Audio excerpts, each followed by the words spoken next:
दोस्तों, मेरे गांव की एक कहावत है, कमजोर की बीबी पूरे गांव की भौजी। वही मनीषा के साथ हो रहा है। सेम मनीषा को इतना ज्यादा, मतलब मरी हुई मनीषा की लाश के साथ खिलवाड़ खिलवाड़ खिलवाड़।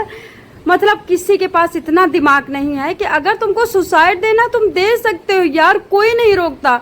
नेट तुम बंद करवा दो, फेसबुक प्रोफाइल तुम बंद करवा दो, पत्रकारों को तुम उठा करके जेल में डाल दो। सब उन्हीं की चलती है जो करना चाहते हैं, जिनके साथ सारी जनता मतलब सिक्योरिटी होती है। समझ रहे हैं आप?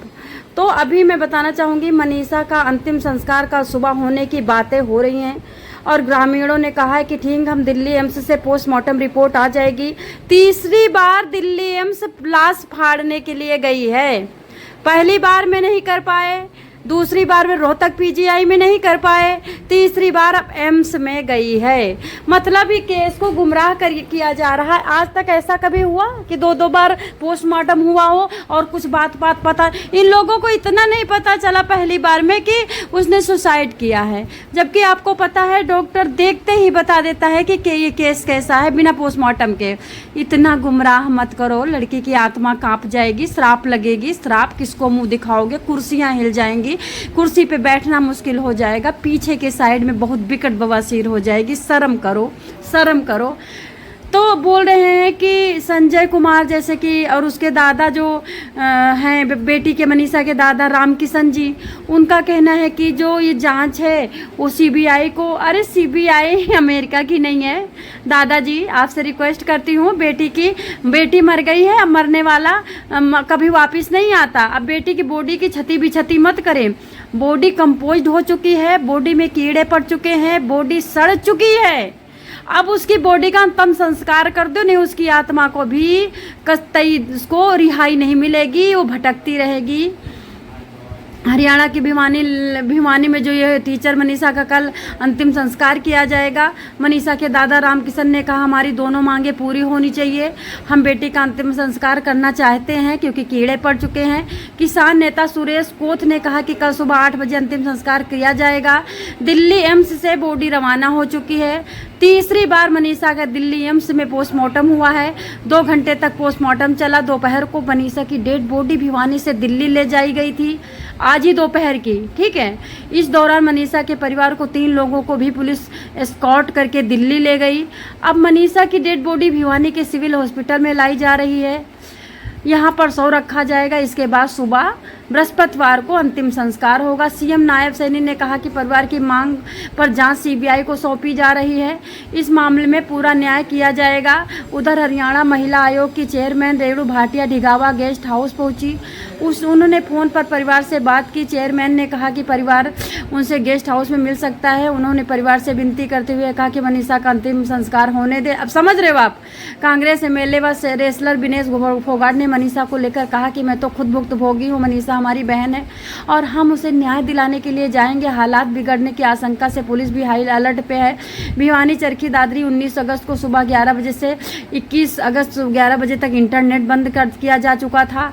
गांव से 5 किलोमीटर दूरी दंगा रोकू वाहन, rapid action force, fire brigade और उसके बाद पुलिस लाठी चार्जर सब इकट्ठे हो गए थे। जिलों की पुलिस फोर्स सारी तैनात हो गई थी। पुलिस ने गांव की चारों तरफ नाकाबंदी कर रखी। ग्रामीणों के बंद किए रास्तों को साफ करने के लिए जेसीबी मंगाई गई थी। मतलब जेसीबी मंगाई गई थी, ग्रामीणों ने जो रास्ते बंद कर दिए थे। पंचायत में मनीषा के पिता संजय की तबीयत बिगड़ी तो ग्रामीण उन्हें उठाकर अंदर ले गए। 2 दिन पहले पिता को अंतिम संस्कार के लिए राजी कर लिया गया था। इससे पहले प्रशासन ने सोमवार को देर रात मनीषा के पिता को अंतिम संस्कार के लिए मगर मंगलवार को इसका पता चलने पर ग्रामीण भड़क उठे। उन्होंने ऐलान कर दिया कि गांव में अंतिम संस्कार नहीं होने देंगे।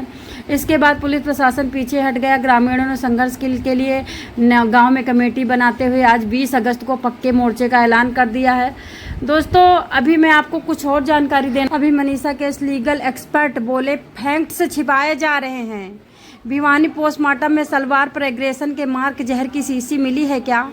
दीपक कुमार रोहतक से क्या बोल रहे हैं सुनिए। एडवोकेट जानकारी देते हैं एडवोकेट प्रदीप मलिक, जिन्होंने मनीषा के केस की जांच पर कई सवाल उठाए हैं। हरियाणा के भिवानी में लेडी टीचर मनीषा की मौत की थ्योरी लगातार सवालों के घेरे में है। अब रोहतक के सीनियर एडवोकेट प्रदीप मलिक ने इस पूरे मामले और पोस्टमार्टम रिपोर्ट पर सवाल खड़े किए हैं। उन्होंने अंदेशा जताया कि इस केस में पुलिस तथ्य छिपाने की कोशिश करती दिख रही है। पोस्टमार्टम रिपोर्ट में कई पॉइंट्स ऐसे जिनसे कोई संदेह गहरा रहा है। साल 2015 में रोहतक में नेपाली युवती से दरिंदगी का चर्चित मामला हुआ था, ये कह रहे हैं प्रदीप मलिक। उस मामले में एडवोकेट प्रदीप मलिक ने ही 7 दोषियों को कोर्ट में फांसी के उस पर लटकवाया था। प्रदीप मलिक ने मंगलवार को मनीषा की पोस्टमार्टम रिपोर्ट का एक अंश डालते हुए सोशल मीडिया पर पोस्ट किया है, एक्स पे पोस्ट किया है। लिखा, मनीषा के भिवानी में हुए पोस्टमार्टम रिपोर्ट की लाइनें बताने के लिए काफ़ी हैं कि उसका शोषण हुआ है, उसको मारा गया है। बाद में जब एडवोकेट मलिक से बात की गई तो उन्होंने कहा कि मनीषा को न्याय दिलाने के लिए चल रहे धरने से जुड़े लोगों ने ही उन्होंने पोस्टमार्टम रिपोर्ट उपलब्ध करवाई। इससे लगता है कि केस को सुसाइड में कन्वर्ट किया गया है। भिवानी रोहतक की पोस्टमार्टम रिपोर्ट आपस में मेल नहीं खा रही है, दोनों एक दूसरे के काफ़ी अलग हैं, यहाँ भी संदेह जाहिर होता है। उन्होंने कहा कि भिवानी अस्पताल की रिपोर्ट में मनीषा के सलवार पर एग्रेशन के मार्क मिले हैं, जबकि रोहतक पीजीआई की रिपोर्ट में एग्रेशन के मार्क नहीं मिले हैं। जहर की शीशी नहीं मिली है। जहर देने वाला 8 बजे दुकान कैसे खोल दिया, सुबह दुकान खोल दिया तो सामने क्यों नहीं आ रहा है। इन्होंने फिर आगे चल के क्या कहा, 11 अगस्त को गायब हुई, 12 को मिसिंग रिपोर्ट लिखी गई, ढूंढा क्यों नहीं गया 11 अगस्त से लेकर के 12 अगस्त के बीच में। 13 को बॉडी मिली, 4 बजे से पहले सिविल अस्पताल भी पहुंच गई। मनीषा का शव इतनी जल्दी डिकम्पोज कैसे हुआ, ये सीनियर एडवोकेट के सवाल हैं। उसने जहर खाने के लिए ऐसी जगह क्यों चुनी जहाँ पे कोई भी उसे देख सकता हो। जहर खाते वक्त जो तड़पन होती है, जो घुटन होती है, जो दम घुटता है तो इंसान हाथ पैर अपने तोड़ता है, अपने बाल उखाड़ता है, अपने नाखूनों से मिट्टी खोदता है, शरीर ऐंठता है तो उसके नाखूनों में मिट्टी क्यों नहीं है, जबकि वो खेत में पड़ी पाई गई है। खेत में बिल्कुल नरम मिट्टी होती है। भिवानी पोस्टमार्टम रिपोर्ट में मनीषा के सलवार पर एग्रेशन मार्क के पीजीआई रिपोर्ट में क्यों नहीं बताया गया है। पीजीआई की रिपोर्ट में बॉडी मिट्टी से सनी थी। भिवानी में पोस्टमार्टम के समय बॉडी साफ की गई होगी तो मिट्टी बाबर दोबारा कहाँ से आई, यानी पोस्टमार्टम हुआ ही नहीं। जानवर ने चेहरा गला नोचा, बाकी जगह क्यों नहीं काटा। क्या किसी जानवर के पैरों के निशान मिले वहाँ पे। क्या कोई जानवर मरा पाया गया, क्योंकि इन्होंने पेस्टिसाइड जहर खाया था तो इनकी बॉडी को उन्होंने खाया। तो जानवर तो आपको पता है धक्के से मर जाते हैं, बहुत हल्के और छोटे होते हैं, वो मरे पाए गए। जहर वाली बॉडी के पास कुत्ता तो भटकेगा भी नहीं, फिर किसी जानवर ने बॉडी कैसे खाई। बहुत कुछ लिखा है। एडवोकेट प्रदीप मलिक ने कहा कि मनीषा सुबह 8 बजे घर से निकली, उसने इंसेक्टिसाइड की बोतल कब खरीदी, क्या बोतल मिली, क्योंकि 8 बजे से पहले कोई दुकान नहीं खुलती। जहर खरीदने के बाद मनीषा किस समय पर घटनास्थल पर पहुंची, सो इतनी जल्दी कैसे गल रहा है जिस लेवल का पुलिस बता रही, क्योंकि उसके लिए तो काफ़ी समय लगता है। मनीषा ने जहर खाने के लिए ऐसी जगह क्यों चुनी जहाँ पे 10 लोग। दोस्तों बहुत बड़ी रिपोर्ट है, आगे की रिपोर्ट अगले वीडियो में हम आपको दिखाएंगे। अभी हम इसको डालते हैं वीडियो शाम को, और उसके बाद आगे की बात